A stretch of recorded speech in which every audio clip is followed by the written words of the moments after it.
in today's tutorial, I'm going to show you how to change the owner of a Google slide presentation. So this should hopefully be a pretty straightforward process here, guys. And without further ado, let's go ahead and jump straight into it. So all you have to do is open up your presentation and select the share button up to the top right.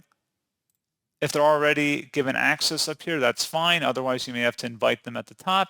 And then you click on the drop down next to their name and switch them to owner. Please keep in mind at least one person needs to be the owner. You can't just remove yourself if there's not another email account linked on here.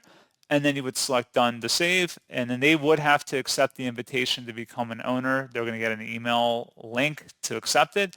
And that's pretty much it. So as always, thank you guys for watching this brief tutorial. Do hope that was able to help you out, and I do look forward to catching you all in the next tutorial. Goodbye.